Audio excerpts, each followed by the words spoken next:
Well, thank you, Kara, for the opportunity to participate in this webinar. I've been engaged in planning and development uh, in communities for a number of years. And one of the things I learned is that a big part of that is really building and shaping communities to serve people. So people are at the center of when we talk about developing communities. And we also we understand that we must build communities that allow for everyone to have access to the amenities and resources to reach their full potential. But we also unfortunately know that we live in a time where a child's destiny is determined before they even take their first breath. So when you have conditions like that, it's something that can be corrected. And we know that policy, systems, place, race, and it's things like that that shape that outcome. And for me, it was just a really good opportunity to participate with you guys to talk in more depth about, how we can address this issue, because it's something that's plaguing us in the midst of many other things that we're dealing with right now in our country. Absolutely. Well, thanks for being here. And our next panelist is Mr. Jacques Colon. He currently serves as the strategic manager for the city of Tacoma, Washington, where he manages Tacoma 2025, a community-informed strategic vision and framework for Tacoma's future. He previously served as the Tacoma Pierce County Health Department's Health Equity Coordinator, leading a team charged with improving the practices of the health department in order to eliminate health inequities. Mr. Colon, thanks for being here, and what motivated you to take part in the conversation? Yeah, thanks for having me. Well, other than getting to sit back and listen to Director Collier and Mayor Garrett share their wisdom, I also am just really excited to be part of a conversation where we can start building the bridge between conversations of environmental justice and racial justice, and a lot of the intersectionality that's involved when we talk about children's development, toxic exposure, and really the social, economic, and environmental conditions that we know are more impactful to people's health outcomes than their zip code, than their genetic code, I should say. So really excited to have that conversation, and thanks again for having me. Oh, great. It is really exciting stuff. Thank you. And finally, it's my great pleasure to introduce Mayor Marita Garrett. She's a longtime civic and community engagement leader in Wilkinsburg, Pennsylvania. As a councilwoman, she started the Wilkinsburg Community Conversations, which was an initiative to empower residents to work together for neighborhood improvement. She was elected mayor in 2017 and continues to be a strong advocate for community initiatives and youth programs. Mayor Garrett also founded Civically Inc., a nonprofit that builds civic and social literacy through community development. Thanks for being here, Mayor. And what do you hope to gain from today's conversation?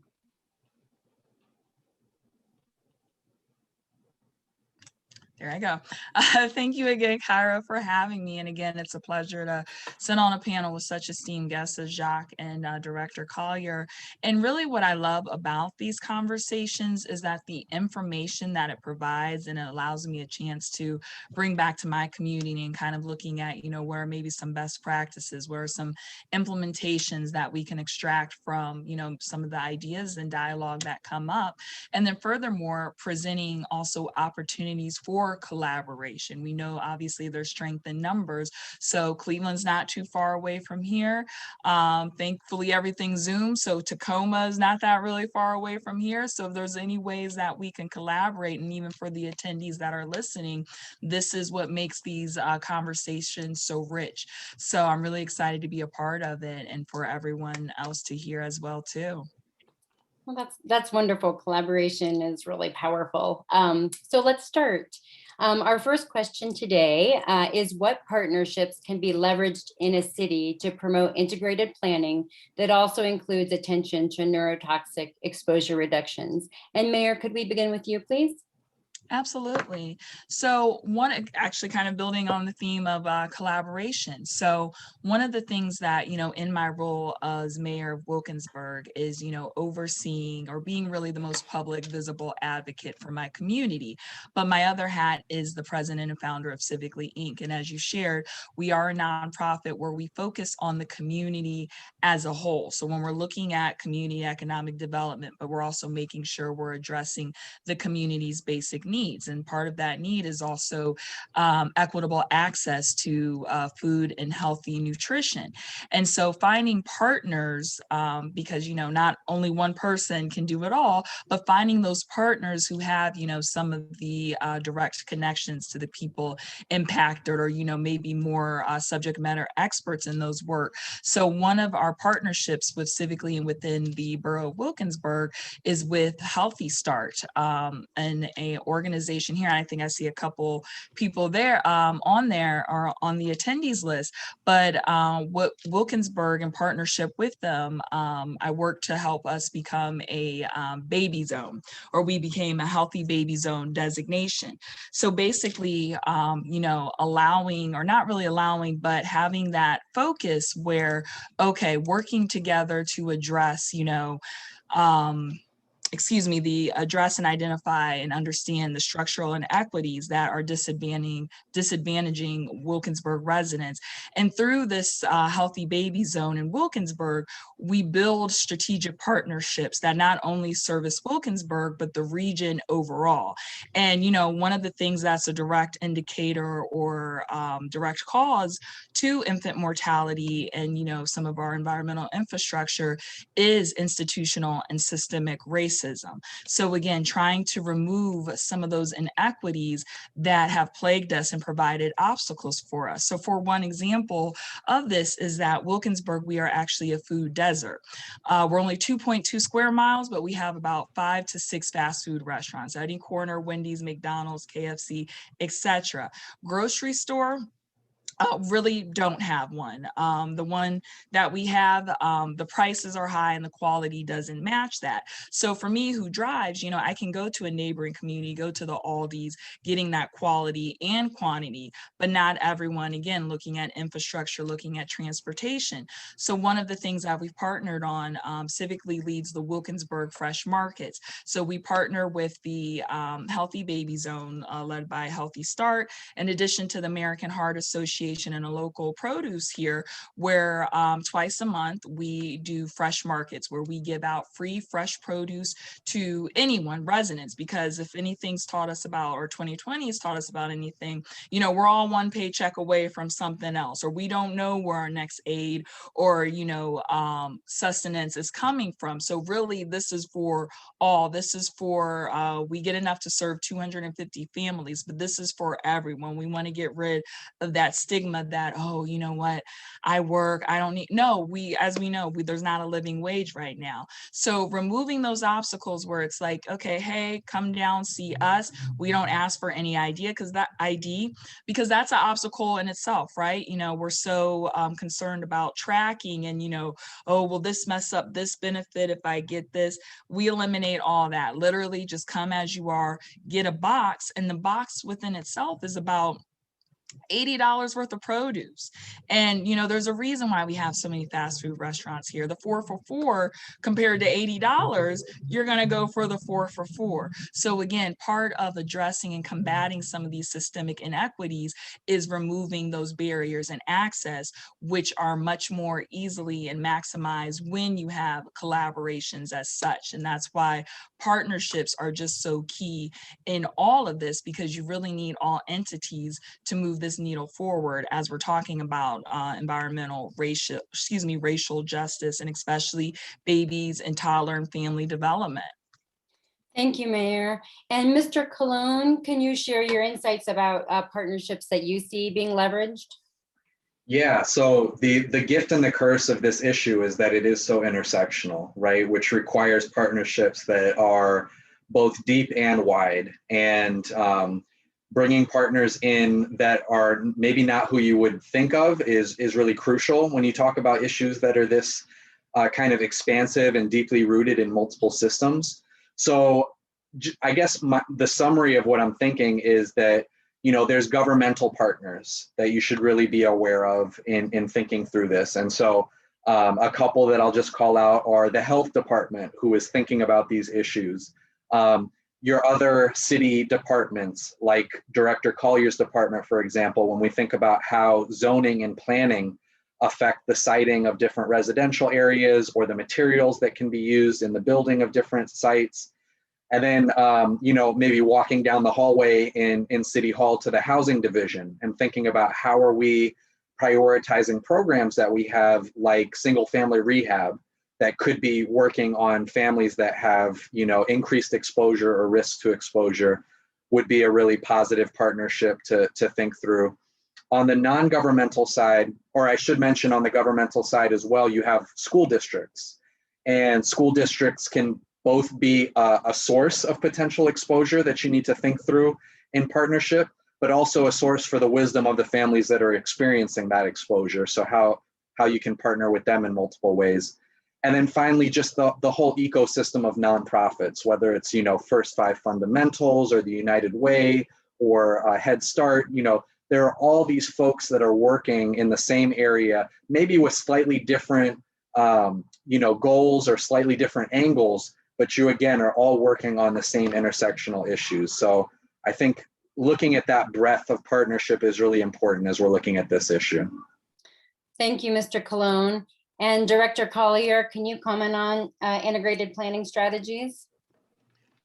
Yeah, I think both Mr. Colon and the mayor said it very well with respect to partnerships. I think understanding fundamentally that you can't do anything in a silo or do it by yourself. But I think including the public, private, corporate, and whomever your community has to bring to bear under a same value proposition. And oftentimes when you have a very large community crisis such as this, it starts to force people to come together and think about how to solve it.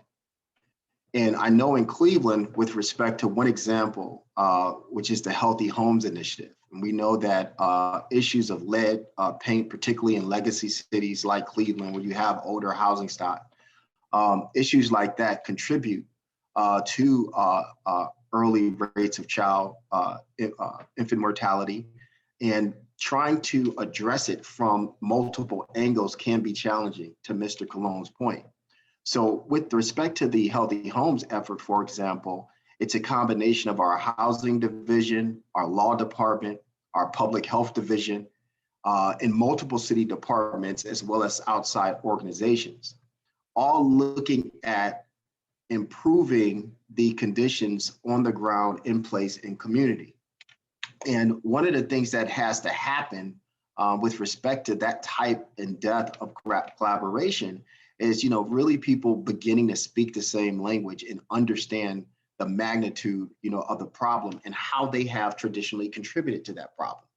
So when you think about lead paint, for example, many, many years ago, lead paint was the state-of-the-art type of paint used in homes. But as people became, more educated and you saw the impacts of it, or these negative externalities that happen, the narrative start to change. So the actors started to see things differently and then respond to things differently.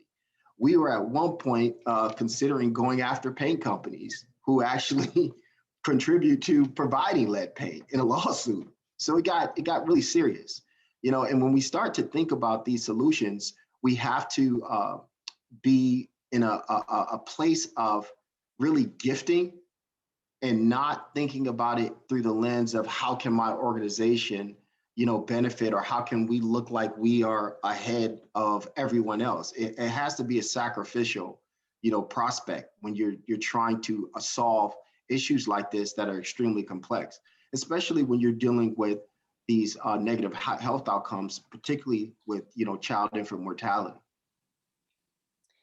Great. Thank you so much, all of you, for the insightful comments. We'll move to our next question, and that is, what data or on-the-ground projects help you best move the needle and better incorporate these toxics reductions into strategic planning? And we'll start with you, Director Collier. Sure. One thing I want to do, I want to share my screen because thinking about this in context, we kind of developed sort of a planning algorithm to really start to incorporate the issue of population health into planning decisions and planning processes, which is critical. And one example I want to give you before I share my screen is the Chicago Health Atlas. Much of the health data that's needed to truly strategize has to happen at a very granular level. That data is often not available to many municipalities. So it's disarming for mayors and elected officials who have to address these issues. So they're under all of this pressure, but they don't have the information that they need because of legal issues, et cetera, such as HIPAA laws can be very restrictive. And all we really need to know is what conditions that exist and where do they exist. You don't need to know who you are. We just need to know the place and the conditions. So one of the things that we've begun to do is really try to work with our health department and really begin to focus on how do we begin to plan together?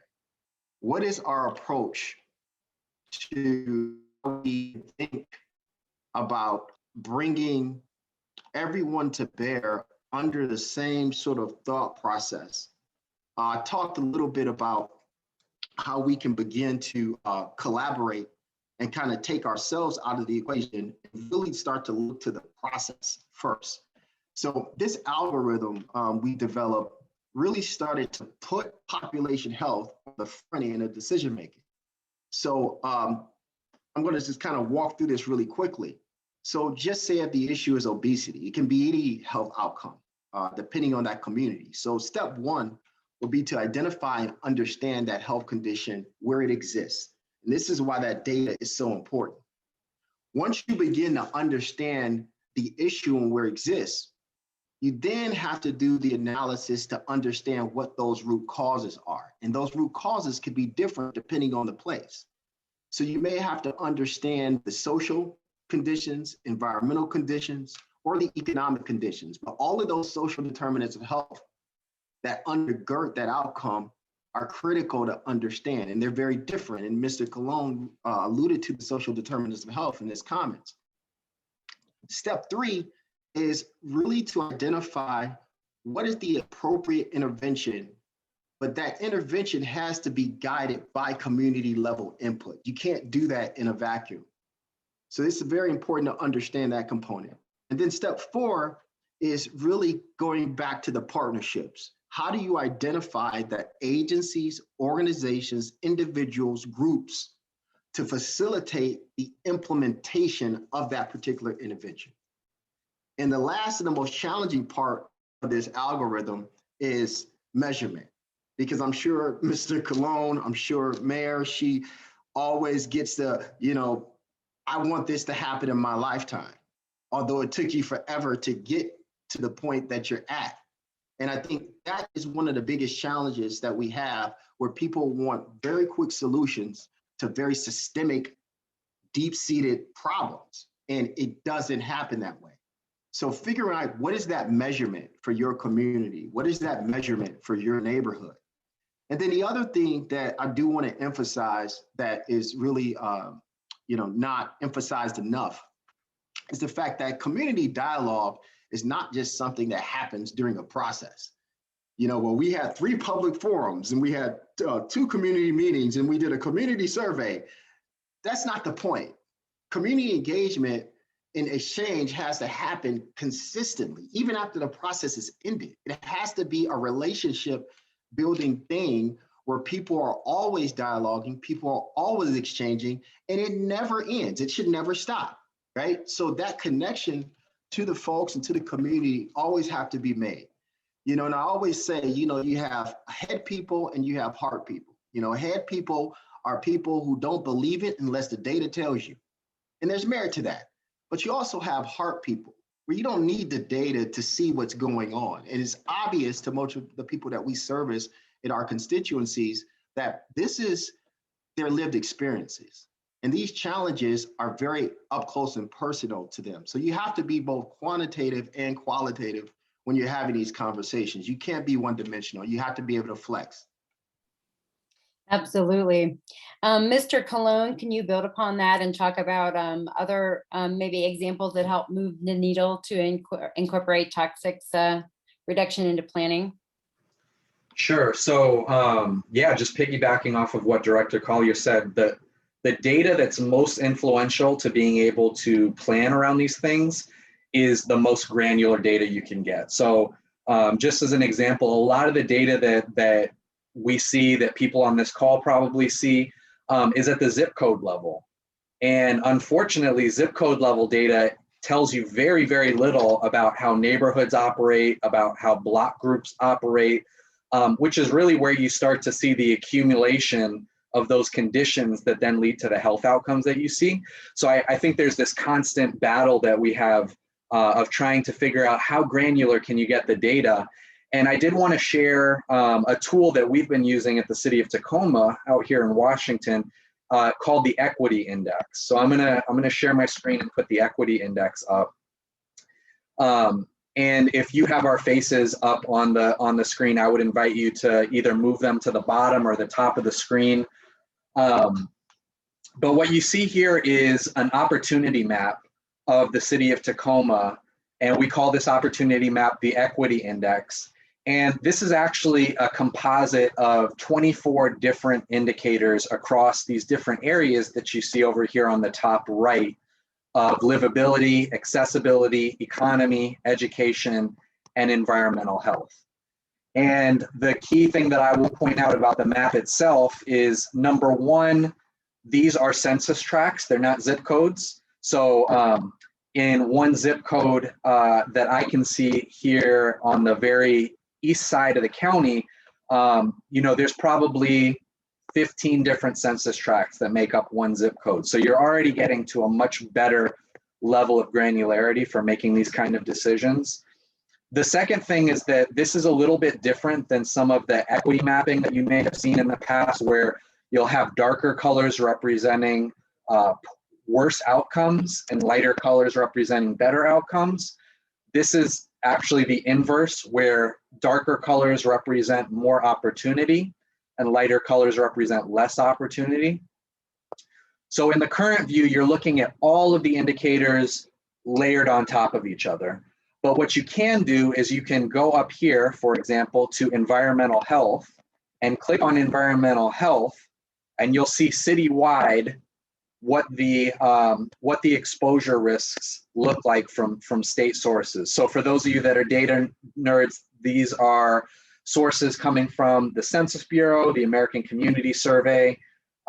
They're coming from the Washington State Department of Ecology Environmental Justice Screen. So if you have state level data that can be incorporated into tools like this. And then there's also City of Tacoma Service Center data. So we have some local data incorporated into this too.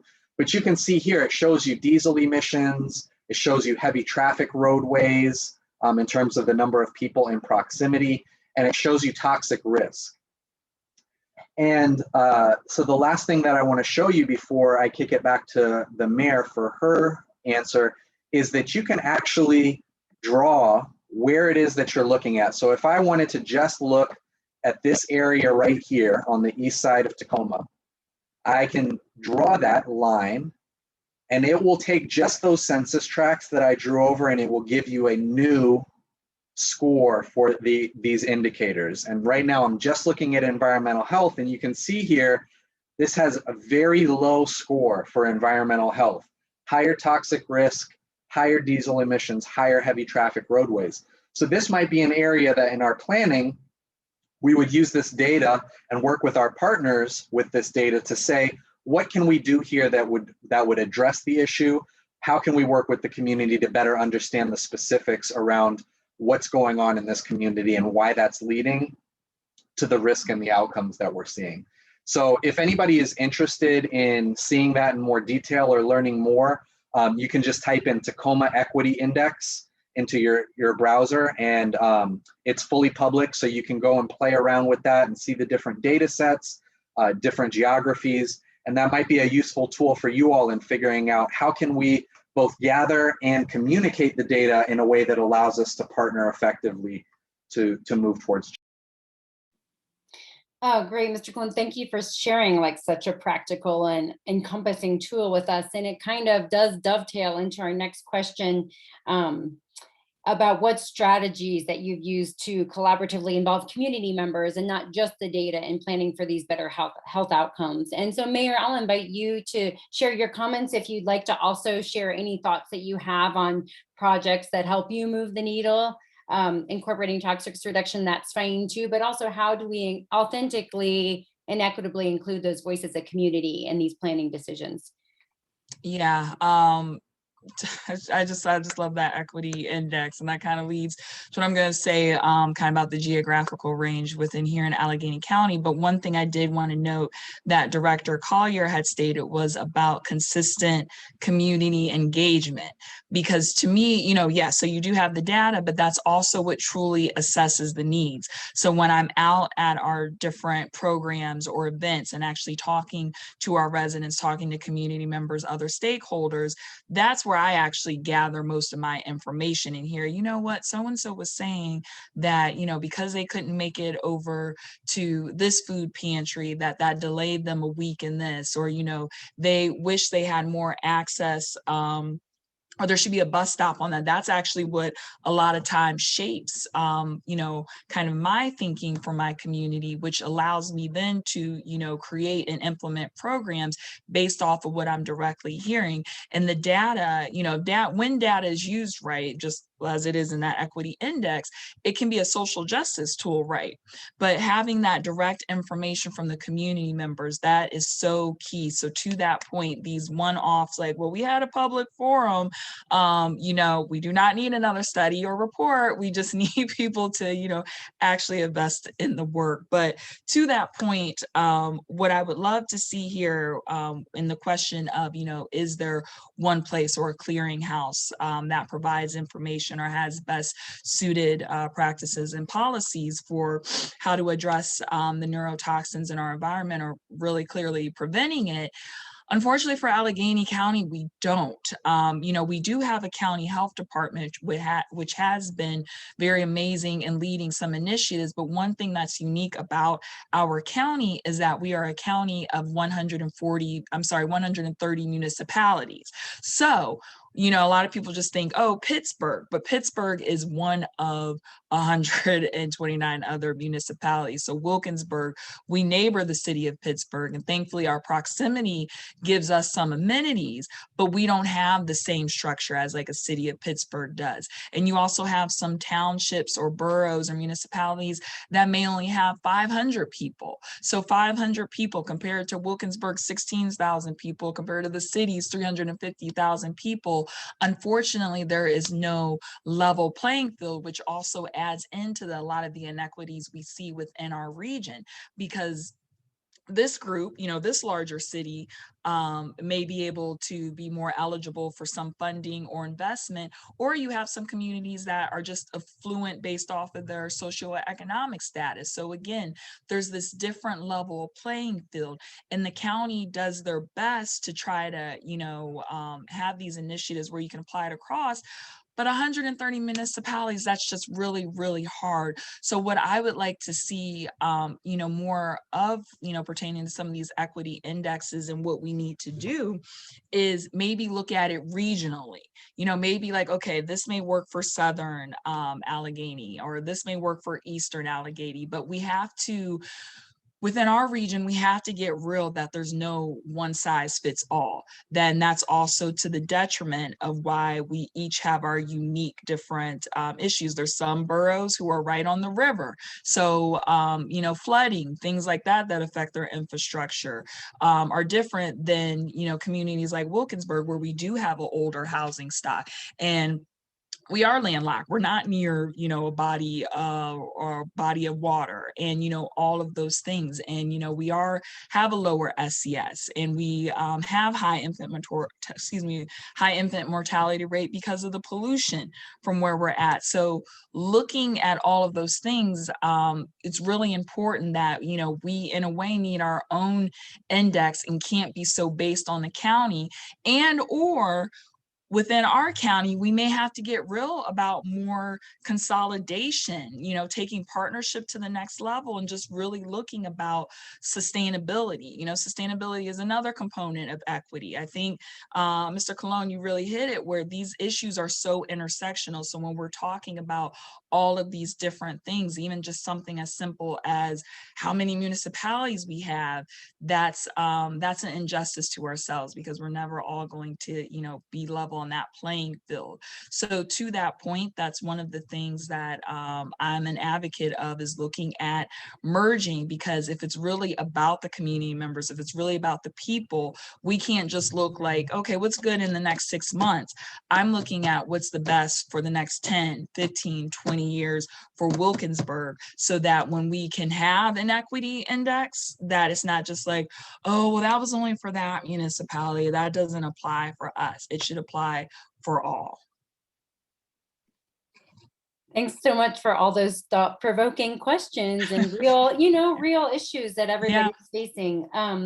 So Director Collier, I'd like to ask you to kind of build upon, you know, this conversation. And as we've talked about intersectionality, it's sort of intersecting two topics that we have on the table right now. And the first for you to address is how to collaboratively involve the community in decision-making. And then Mayor Garrett has also touched upon, you know, is there a clearinghouse of information that helps you integrate health in all policies? And so I'd like you to address both of those. The particular question about a clearinghouse came up in our previous webinar, that might be a useful tool to help us going forward in the work, but it does strike a balancing point between another tool and do we need that or not? So we have a webinar recording on our website with that, reflecting those conversation from the last webinar, but right now we're looking forward to your thoughts, Director Collier.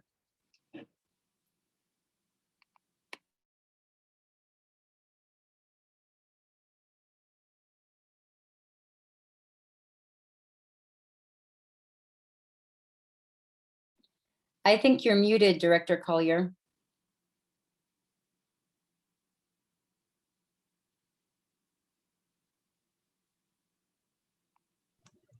Oh, he might be frozen, or he looks frozen on my screen. yeah. I'm happy to jump in until he gets unfrozen, if you'd like. Sure. Well, first off, I saw a question. Somebody has already gone to the Equity Index site and pointed out that the environmental health indicators are not there. That is correct.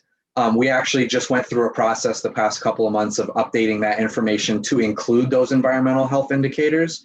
And we're hoping to publish that new version in the next few weeks. So if you want to see the design, the layout, all the other indicators, you can do that right now. But if you want to see those specific environmental health indicators, we're hoping to publish those in the next week or two. The mayor also brought up regional mapping. And I wanted to share real quick that there are a lot of organizations. This is the Puget Sound Regional Council that did a similar opportunity mapping for the whole 3-county region. So Tacoma is just this little corner on the bottom left, but you see all of Seattle up here at the top of the screen.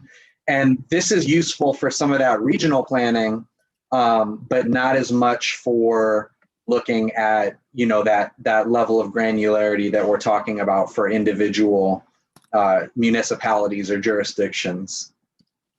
But to answer your question directly about getting people involved in decision making, you know, I became a really big fan of this strategy called participatory budgeting a couple years ago.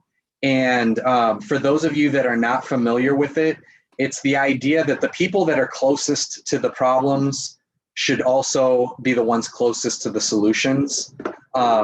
And for any of you that have ever had somebody try to tell you what's best for you in your life or the problems that you're facing, You probably understand why that's so important. We just tend to forget that when we're talking about the people that we serve sometimes. But when you think about, people that are experiencing inequities in all these different areas, there's all these different choices that we're faced with, both in terms of what are the problems that need to be addressed first, or how do we address them in a way that's most meaningful to the people, or how do we minimize the unintended consequences of the actions that we take. And really, we have to be humble in thinking about the fact that, number one, we are not closest to the problem, even if we have content expertise about the issues. We lack the context expertise for why those issues show up the way that they do. And we need to shift how we analyze that relationship between content and context expertise, and really take a step back and be humble about who it is that actually has the answers for the problems that we're trying to solve. And so participatory budgeting is a process, and I see Director Collier's back on, so I'll wrap this up really quickly.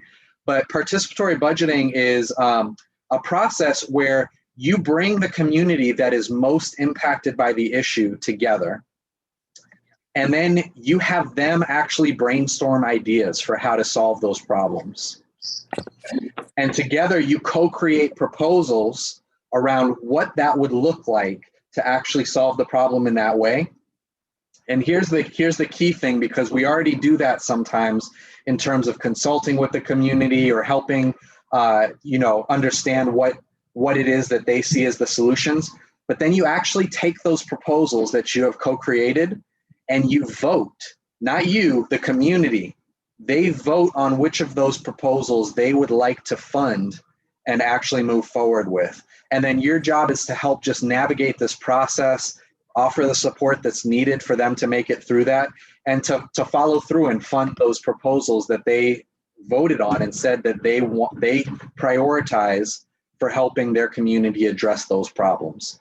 So that to me has been the number one strategy for getting people to the table that are not normally at the table, because, and this is the last thing I'll say, we have to recognize that people that are suffering from inequities are not coming to the table, not because they're not interested, but because they either don't have the ability because of jobs, because of families, because of transportation, because of all those barriers. But also we have to recognize that our systems, governmental systems, nonprofit systems, have told people through our actions that their involvement doesn't really matter, that we're going to listen, but in the end, we're going to do what we want anyway, or we're not even going to listen.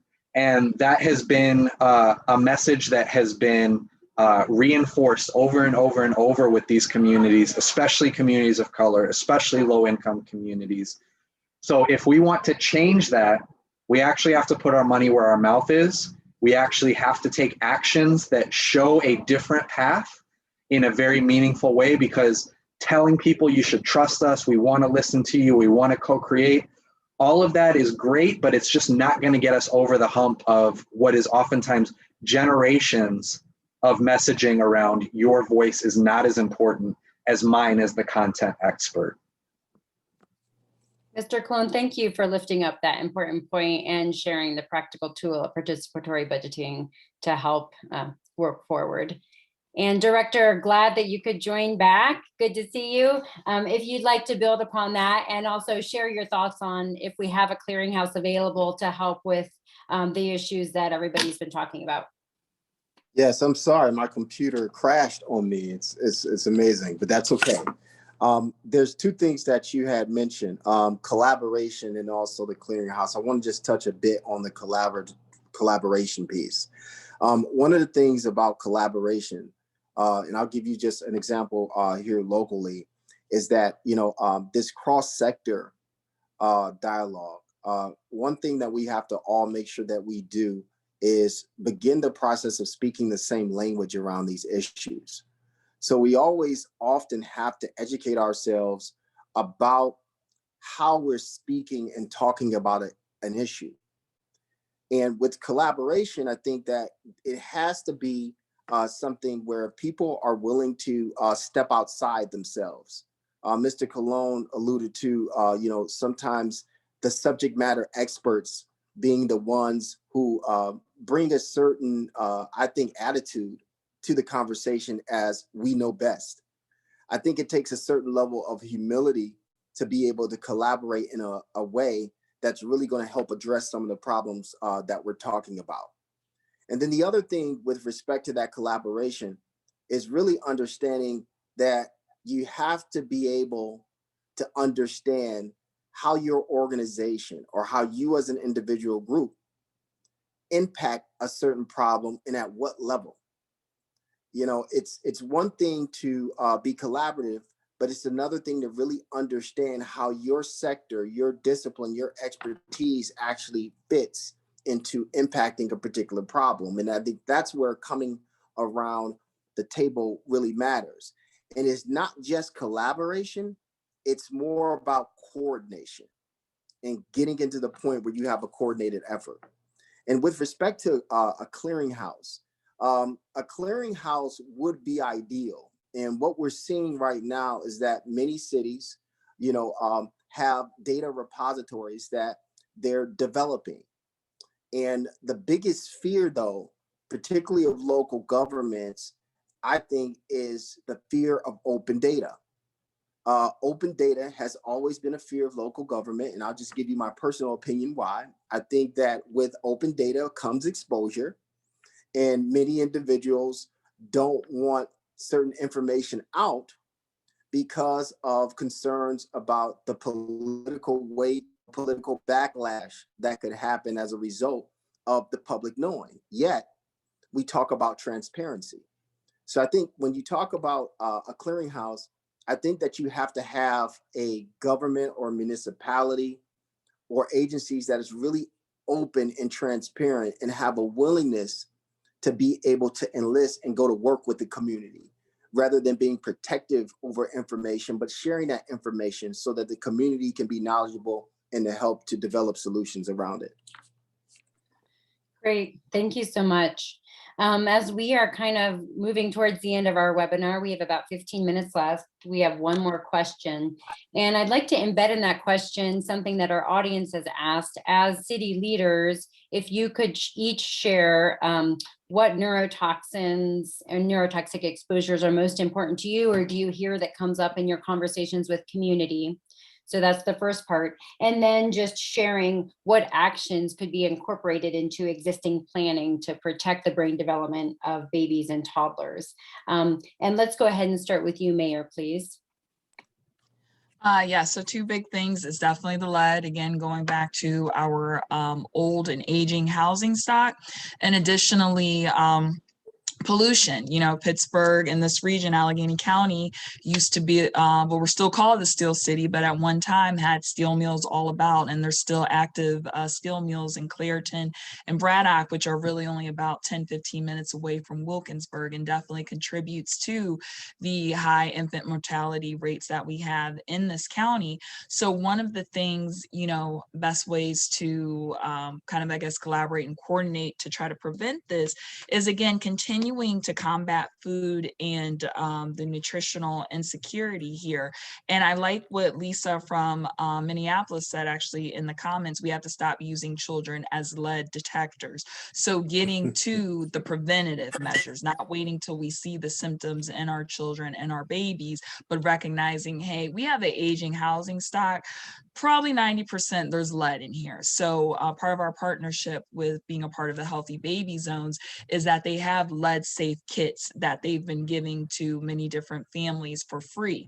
Now the plan is hopefully to extend upon that so that it's not just families, that it's also individuals, also some of we have a high senior population, but those things that tie into lead safe awareness and education, and then to that point, on an economic development type of side, but it's also tied into community, is, somehow, this is one of my grand ideas, but somehow, making it affordable or economical, maybe that's the term, making it economical for a lot of our construction workers and contractors to become lead safe certified, so that when we have some demos and these constructions that are going on, especially in our aging communities like Wilkinsburg, that they're more equipped to deal with that, and we can have the most lead safe demolitions and some of those actions as possible. But those are just a couple of the things that I would see to help try to combat that as much as we can. Thank you so much, Mayor. Mr. Cologne, would you like to share like what neurotoxins are priorities for you, and how that can be incorporated into planning decisions? Sure. So like any other older city, lead is absolutely, if at the top, if not close to the top. And in addition to lead, I would say we have big concerns with particulate matter, PM 2.5 in particular, and thinking about all of the port activity and the major highways. That's a bigger neurotoxic concern than I think people are often willing to cite it as. And then we're a little bit unique in that we had a giant smelter as one of the central points in our city up until, earlier part of the 1900s, or maybe the midpoint of the 1900s. And so we have a Superfund site right at the tip of the city. And so we have some serious arsenic concerns as well. And to take that into the second part of your question about how to remediate and plan around it, we have programs in partnership with the health department and the state around soil contamination removal and replacement. So again, it goes back to what we've been talking about, right? Having the data to identify at a high level of granularity, where are the problems and what are they? And then figuring out through partnership, what do we have in our toolkit to help remove those or address those issues? So when it comes to arsenic, maybe we can work on, remediating the soil. When it comes to transportation, maybe there are partnerships around removing diesel from, diesel trucks or shipping trucks from mainstream highways and creating separate pathways to the port. When it comes to lead, maybe it's working with schools or single family rehab on addressing piping and paint. Thank you so much. And Director Collier?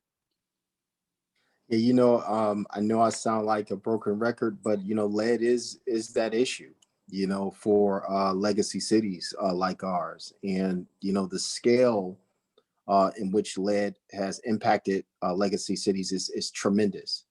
And the unfortunate thing about lead with respect to the damage that it does for young people in our community, it's very difficult, if not impossible, to correct that damage. So you have to start to change the trajectory of what you do. And I think one of the ways in which we're starting to look at this is through utilizing health impact assessment for decision making.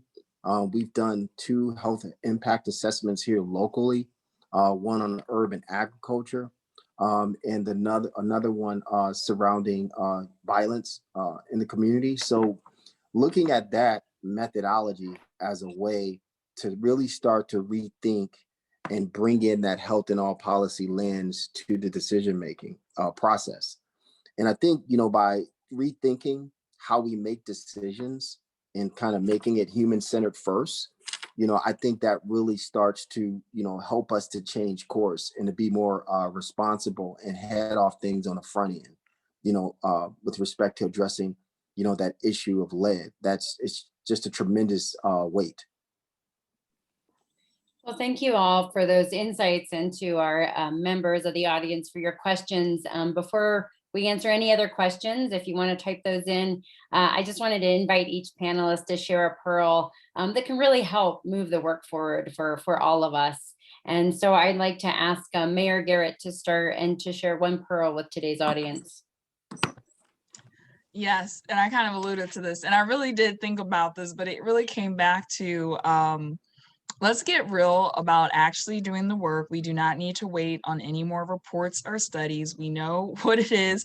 Things are dire in our communities. So let's just really work together to actually get it done and make our communities more healthy and equitable. I love it. Let's get real. And Director, what's your pearl for the audience today? Don't mistake activity for success. A lot of people like photo ops, ribbon cuttings, initiative kickoffs, and things of that nature. Let's look at how things change as our indicator of success. Not celebrating because we started something, but celebrating because we've made an impact. Thank you. And Mr. Cologne, what's your pearl for today? To build off of those two pearls, I would say don't settle for upstream or superficial action. There's a lot that can be done to fix one house or help one family, and then ask that family to go back into an environment that is not healthy. And so really keeping our focus on downstream issues, those social determinants of health that Director Collier was talking about, and all of the decisions that we make that can help change how those downstream conditions end up affecting long-term outcomes. Thank you so much. We do have one question now from the audience, from Sky Wheeler, and she says, how do you engage with pregnant people on these issues in a way that's effective without it seeming like you're blaming them and adding a burden to a pregnant woman who might not be able to deal with things like the high cost options to reduce exposure? So I'll just hop in there. And, it's not, or from the operation point of partnering with Healthy Babies, there's no way to put it, we don't put any blame on them. We welcome a new life into the world. What we're trying to do is assist in the best safe way to bring that life into the world, while also being real about some of these effects. So to help prevent a barrier and access to cost, that's part of what they do with the Lead Safe Kids. So there's some things that are educational and just awareness about it, maybe some things to look at, signs that maybe you're seeing before, hopefully you see it in your child or see it within yourself, but just ways for that. So the blame is to never be really on anyone. It's just really promoting awareness and engagement. And that's, again, one of the benefits of collaborating with such an entity like Healthy Babies. I think just to build on that, I think it has to really be about the public sector and those who are agencies operating in the community to be there in a supportive role, not judgmental, but supportive, providing the resources that are needed. To Mayor's point, the education component of that is key. And when you use the term educate, you have to be careful because sometimes that can seem demeaning. But again, informing the community of these issues that are impacting these children. And the other thing I'll add to that is not being afraid to call it what it is, particularly with respect to the race issue and the fact that it disproportionately impacts communities of color, for a myriad of reasons, and being real about and honest about that. I think that's critical. And only thing I would add is meet them where they're at. If they are food insecure, then lead with food. If they are housing insecure, then lead with housing.